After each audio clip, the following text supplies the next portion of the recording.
کے حوالے سے سر جتنی رقم مانگی گئی اور جس طرح رانا صاحب نے اعداد و شمار بیان کیے اور جو دوسری بھی باتیں انہوں نے بیان کی اس سے قطعاً انکار نہیں کیا جا سکتا.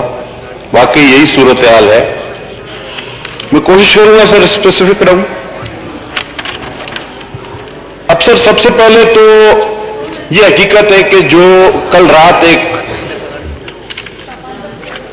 عوام پر بم گرا ہے مہنگائی کا، تاریخ میں کبھی 34% اضافہ نہیں ہوا پیٹرول کی قیمت،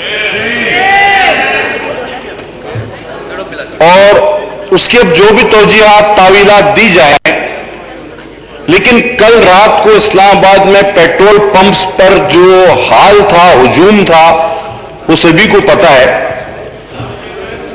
اب 7 ارب روپے کا یہ ٹیکہ قادر بیٹا ایک سو جی order in the house please. جی وہ اراکین جو ابھی کھڑے ہیں کائنڈلی اگر آپ لابی میں چلے جائیں تو بہتر ہوگا. جی جی پیچھے لال صاحب آپ بھی تشریف رکھیں یا لابی میں چلے جائیں. کائنڈلی ممبرز تقریر کر رہے ہیں تو order in the house please.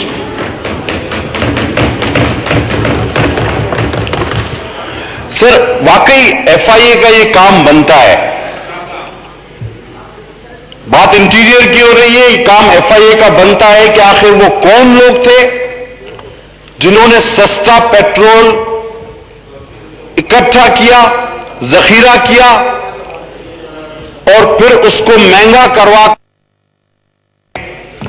اور اس مافیا کا جس کا ذکر رانا صاحب نے کیا، ایف آئی اے کو یہ بھی پتا چلانا چاہیے کہ ان کے پیچھے کون سے طاقتور عوامل ہیں اور ان کے حصے دار بھی کون ہیں. یہ کام بھی ایف آئی اے کا بنتا ہے جناب. آج تک ہمیں یہ نہیں پتا چلا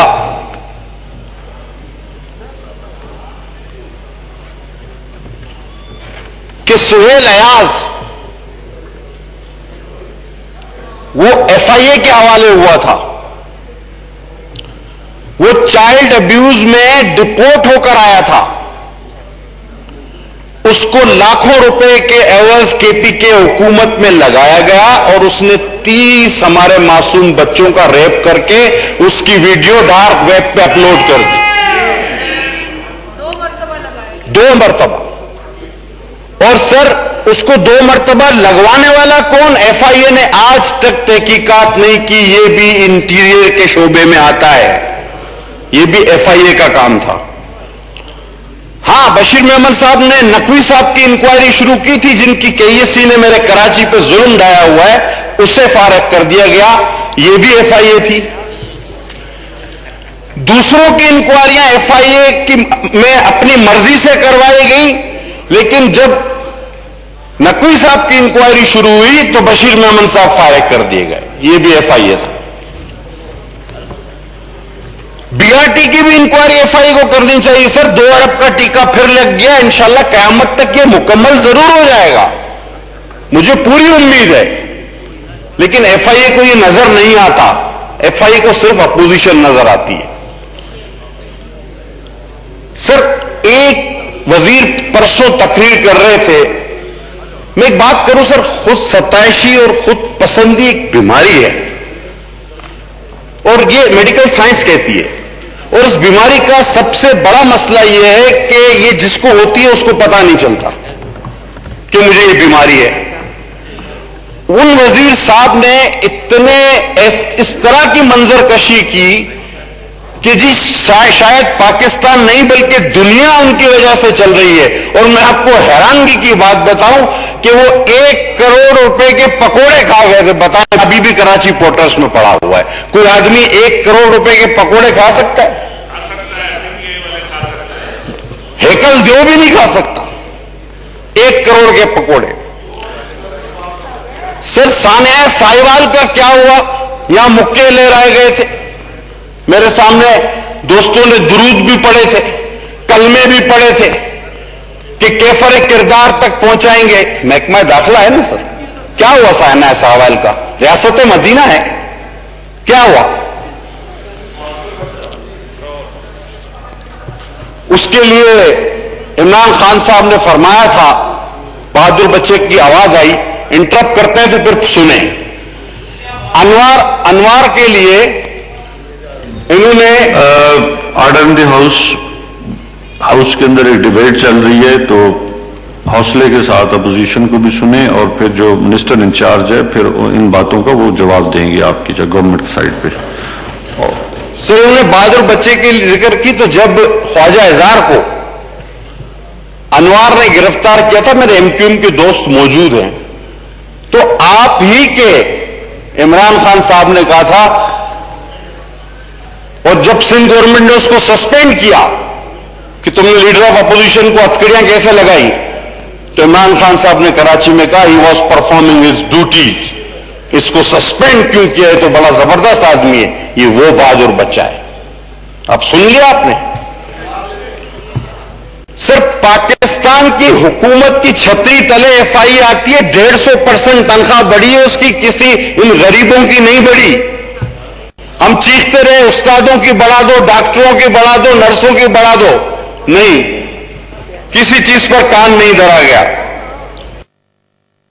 یہ جو 34% اضافہ ہوا ہے، پی ایم صاحب فرما رہے تھے کہ چھابڑی والا، ریڑھی والا، چھابڑی والا، ریڑھی والا، یہ 34% وہ چھابڑی اور ریڑھی والا ہی تو بھرے گا۔ اب کہتے کچھ ہیں اور کرتے کچھ ہیں۔ سر آگے چلیں، آپ کا انتہائی حساس ایک ایریا ہے جو افغان ویزا کو ڈیل کرتا ہے، اس پر ایک ایسے آدمی نے آکوپائڈ کیا ہوا ہے سر، کہ جس پر نیب میں بھی کیس ہے اور اس کا ای سی ایل میں بھی نام ہے، یہ بھی منسٹری آف انٹیریئر ہے۔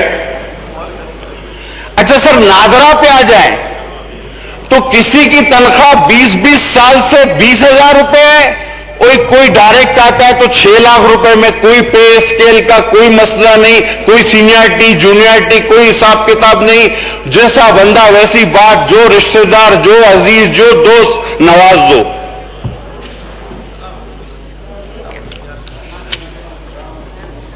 آپ کی انلیگل سوسائٹیز اسلام آباد ایئرپورٹ کے آس پاس، سر آخر ان کا بھی تو کوئی پارٹنر ہوگا نا، اور یا ہے؟ یہ منظور شدہ نہیں، اور جو منظور شدہ سوسائٹیز ہیں، ہمارے انٹیریئر کے چیئرمین اسلام آباد سے ہی تعلق رکھتے ہیں، میں رکن ہوں اس کمیٹی کا، وہ بیچارے روتے پھر رہے ہیں۔ سر 70 لاکھ روپے تو کامران صاحب دے چکے ہیں، کئی بار انٹیریئر کمیٹی آرڈر کر چکی ہے، ان کو پلاٹ نہیں ملتا، ہائی کورٹ کے ڈیسیشنز موجود ہیں، ہائی کورٹ کے ڈیسیشن کے بعد 18 لاکھ روپیہ جس آدمی نے پتہ نہیں کئی سال پہلے پے کیا تھا، اس کو ایک ایسا پلاٹ دے دیا گیا جس کے پاس پوزیشن ہی نہیں، لاقانونیت کی انتہا ہے آپ کے پاس۔ سر جب لوگ ڈپورٹ ہو کے آتے ہیں تو ان کو ایف آئی اے کے حوالے کیا جاتا ہے کہ جی یہ اس کیس میں آیا ہے، یہ سہیل عزیز اسی کیس میں آیا تھا، میں پھر دوہراؤں گا یہ انتہائی اہم معاملہ ہے، آپ کی چیئر سے کوئی بات آنی چاہیے۔ اور پھر ایک بات اور سر، کہ جب اتنے لوگ ڈپورٹ ہو کے آتے ہیں تو یہ ایف آئی اے کر کیا رہا ہے، جو یہ چلے کیسے گئے؟ جب وہاں یہ پکڑے جاتے ہیں تو پتہ چلتا ہے ان کا انلیگل ویزا تھا یا غلط پاسپورٹ تھا۔ تو ہمارا ایف آئی اے اتنے ادارے جو ایئرپورٹ پہ آپ نے کھڑے کیے ہوئے انٹیریئر کے، یہ ان کو جانے کیسے دیتے ہیں؟ اور اگر کوئی ویریفیکیشن کے لیے پاسپورٹ بھیجے تو اس کی تو جان عذاب، وہ تو پھر سالوں بیچارہ بیٹھا رہے، اس کا ویزا ایکسپائر ہو جائے، آپ کبھی بھی اس کو ویریفیکیشن کر کے نہیں دیں گے۔ اب سر ایک بل پڑا ہوا ہے ہماری کمیٹی میں، سر حالانکہ 2010 میں ہم نے اینٹی منی لانڈرنگ ایکٹ پاس کیا ہے، پاکستان گرے لسٹ میں تھا، آپ نے بڑا دعویٰ کیا تھا امریکہ ہماری مدد کرے گا اور ہم گرے لسٹ سے نکل آئیں گے، وہ دعوے کہ آپ کے تو سارے دعوے دھرے رہ گئے۔ حالانکہ ہمارا ایک بل پاس ہے اس پر عمل کرے تو آپ نکل سکتے ہیں اس سے. لیکن ایک اور بل انہوں نے پیش کیا ابھی, اینٹی منی لانڈرنگ. اب اس میں دلچسپ بات سنیے گا. اس میں یہ ہے کہ آپ جو ہے وہ کوئی بھی آدمی اگر پیسے باہر بھیج دے وہ 90 دن کے لیے ڈیٹین ہو جائے گا اینٹی ٹیررزم ایکٹ کے تحت, اور وہ اپیل کرے گا. اچھا, پھر اس کو 14 دن اور ایکسٹینڈ بھی کیا جا سکتا ہے 90 دن کو. پھر وہ اپیل بھی کرے گا تو سیکٹری سے, اور فائنل اپیلنگ اتھارٹی ہوں گے منسٹر صاحب. ابھی یہ طے کرنا باقی ہے کہ یہ پیسہ جو ہے یہ منی لانڈرنگ کا تھوڑا ہے, زیادہ ہے, یہ ٹیررزم میں استعمال ہوا ہے یا نہیں, یہ ابھی تک فیصلہ نہیں ہوا. یہ معلوم کیے بغیر اس کو 90 دن آنکھوں پہ پٹی باندھی جائے گی. یہ بل ہماری کمیٹی میں پڑا ہوا ہے اور ہمیشہ کی طرح استعمال ہوگا پولیٹیکل وکٹمائزیشن کے لیے. تو سر, قانون سازی بھی ایسے ہی کریں جو سمجھ میں آتی ہو. جناب والا, نادرا کا ایک سینٹرلائز سسٹم ہے. آپ اسلحہ لائسنس صرف اسلام آباد آ کر رینیو کرا سکتے ہیں, یہ ایک عجیب بات ہے. جب سینٹرلائز سسٹم ہے اور اس کی برانچز پورے ملک میں ہیں تو وہ ان کو دے دینا چاہیے.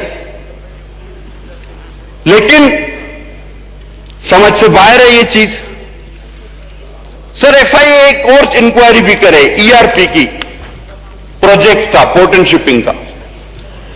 سر, 11 ارب والے پہ فوقیت دی جا رہی تھی 70 ارب والے کو. 70 ارب والے نے پروجیکٹ 10 سال میں مکمل کرنا تھا, 11 ارب والا 1 سال میں کر کے دے رہا تھا, اور بڑا اچھا برانڈڈ پروگرام کر کے دے رہا تھا. ابھی ڈائریکٹر فائنانس نے کراچی پورٹ ٹرسٹ جوائن ہی نہیں کیا تھا کہ وزیر صاحب نے خط لکھا کہ یہ والے پروجیکٹ کے انچارج یہ ہوں گے. نیتیں پتہ چل رہی ہیں, تقریریں کچھ, تعبیریں کچھ.